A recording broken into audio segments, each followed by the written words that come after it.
did you hold any position in the former? Yes. I was president in, I think, 1999 to 2001. I was president for 2 terms. But I have a favorite story that I like to tell, which I felt is a big contrast to how this new executive committee has come to take power in the last month. I came into Aware in about 1997 or 98. At the time, it was because I was interested in there were many changes in education policies during that period, and because I had 2 young children at the time, and it occurred to me all of a sudden that how is it that we have all these policy changes and nobody ever asked me, the parent, how I want my children educated. So it happened that I mentioned this in a communication with Constance Stingham at the time, and that she invited me to make a proposal to the executive committee at that time to set up a subcommittee at Aware to look at education policies. So very quickly we set up a subcommittee. We worked for a year, and we had forums, and we interviewed students, teachers, principals, educators, and we put together an education report, and it was submitted to the MOE. And in that report, we raised many of the issues that MOE have been addressing in recent years. And it was after working on this report that I decided to stand as president. May I know your age, if you don't mind? I'm 56. The Straits Times has been wrong. It has been quoting me as 57. I'm 56. Not that much difference, but 3 years from 60 and 4 years from 60 sounds like a big difference. CCTV and everything will go, right? The Sorry? CCTV and the logs, the Sorry? security and Yes. CCTV and everything will go, and Yeah. will be given more access to. Yes, we will have to. Yes, we certainly will have to try and restore some of that calm that the centre has been.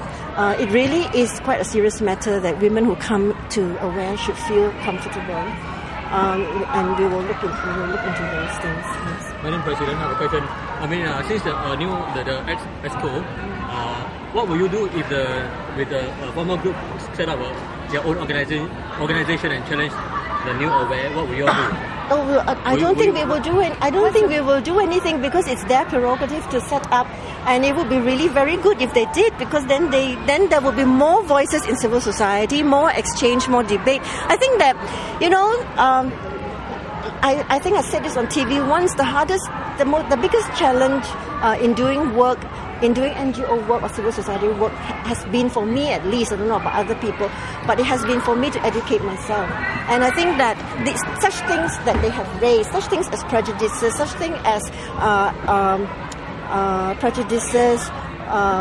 the sort of behavior that we have grown up with, ideology that we have grown up with. These things are very hard to change.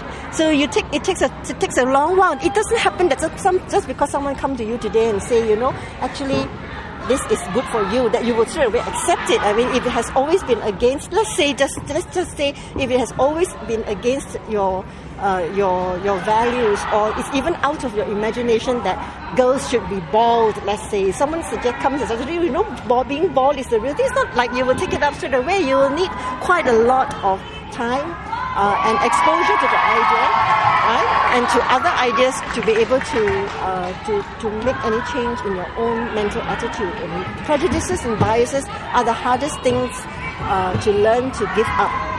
And I think you have to learn to give up on that if you're going to do the kind of work that Aware wants to do. Madam President, one more question. What is your biggest challenges now since you're the newest president for Aware? I think the biggest challenge would be to try to restore confidence within Aware itself, as well as people outside. Although we now have a lot of support, we know that we have a lot of support, but I think that there must have been some damage because of the kind of reports that have gone out there. People who have been our sponsors, people who have trusted our programs. I think that it will probably be human to start to want to think twice. So I think that we will have to do a lot of work to reassure our supporters, reassure our members, reassure our staff, and that everything is going to be not just the same, but we're going to move on. We're going to grow. This has been a tremendous growth period in the last 3 weeks. And are there any plans? How are you going to reconcile with the members of this group who obviously have differing views from yours? How are you all planning to reconcile? Do you mean the executive committee? Executive committee and maybe even supporters of the former executive committee? You mean the people who are still members of our association? Yes, that's right. Yep. I do not think that there is anything to reconcile because they will be members of the association. They are welcome to come to our programs, use our programs if they want to. And if they have any objections, they will raise it and we can have discussions and debates over it. Dana, yes? What steps are you going to make sure that this thing doesn't happen again? I think it's important to look at our constitution. Yes, it's important to probably put some measures in our constitution to make sure that something like this doesn't happen again. I think it has been quite traumatic because I think that we have to admit that we have to take some responsibility for what has happened, and I think that it is because we recognize that responsibility that the 160 members have requisitioned the EGM. And the responsibilities would be, I think, we inherited that constitution from many years ago, and probably in those early days life was a lot simpler and there has never been any need to make any drastic changes. Although I have to qualify that we did have some changes put in, or we haven't put in the changes, but there was a discussion of putting in measures such as making sure that someone has been a member and has been volunteering in the subcommittees for a year at least before they can be voted into EXCO. But it was discussed, but it wasn't effective in time to have stopped this thing. But in spite of the trauma of the past weeks, in spite of the unpleasantness, it has been unpleasant. It's not pleasant to be accused of things, nor is it pleasant to be the party counter-accusing. So, but I think there has been much more positive things than negative. Just the sheer number of people who have come forward to volunteer to help us is astonishing. I think that we have over 100 volunteers working on the website. The group of professional women who work late to do the website, they put up the website in something like 2 days. I think even if you paid for this work, it couldn't have been done with that speed without the passion. And obviously, this episode has really ignited a fire in so many people, and that's really encouraging. It's been some time before you. It's been some time since you were last president of Aware. How do you feel now being voted again, elected? It's a privilege. It has always been a privilege to be the president of Aware because there have been so many good women ahead of us, and I have often felt that I still owe Aware something. I took off after I think I was 2 years president, and then I was IPP, and I might have stayed on for 1 more year.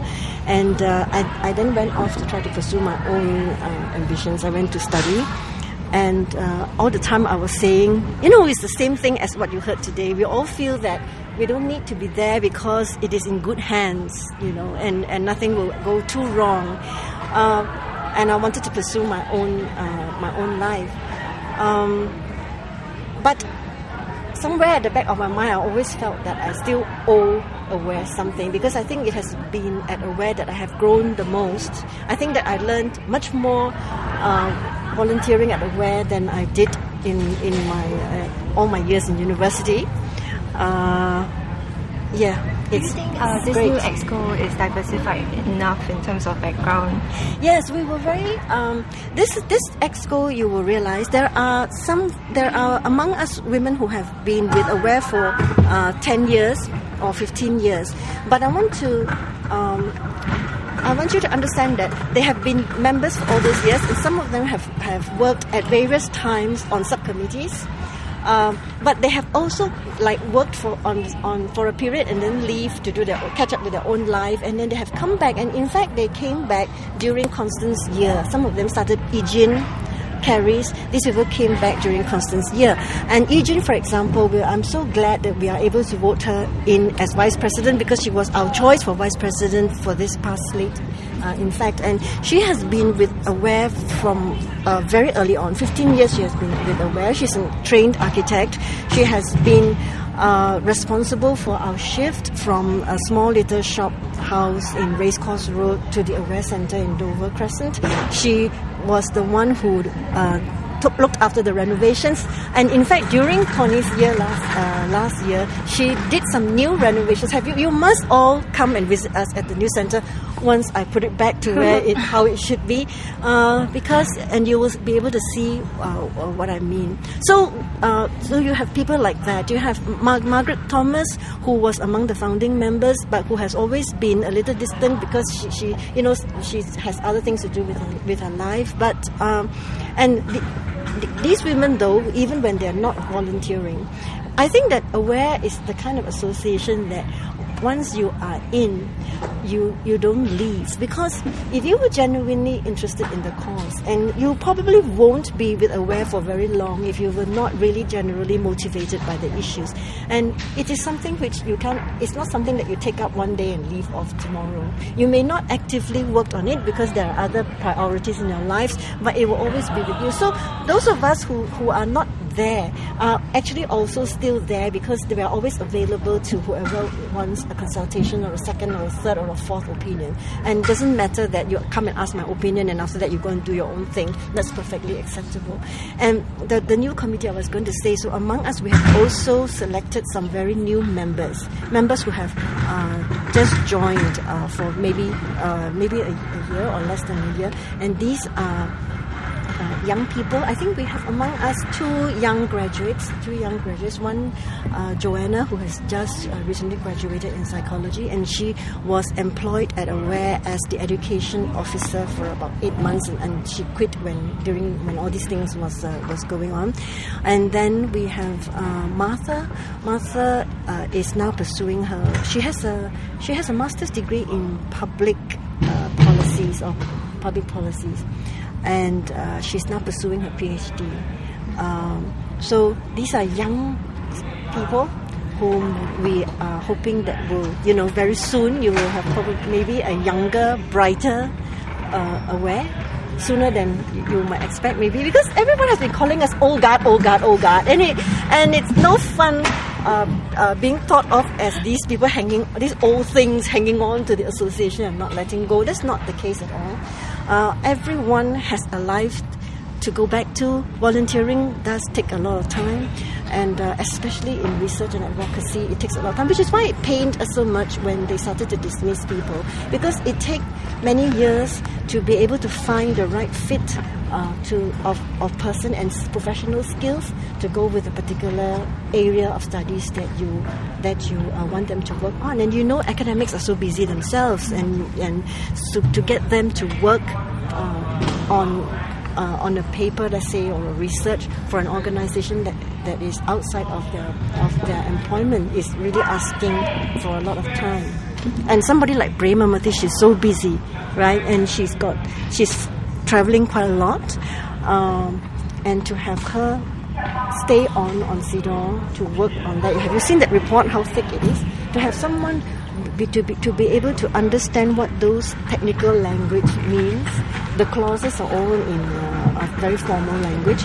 To be able to decipher that language, to be able to have the insight to understand how to move on those issues, and when you are making a presentation to make your points, how best to present your material. Those are very specialist skills, which not anyone can take over and perform overnight.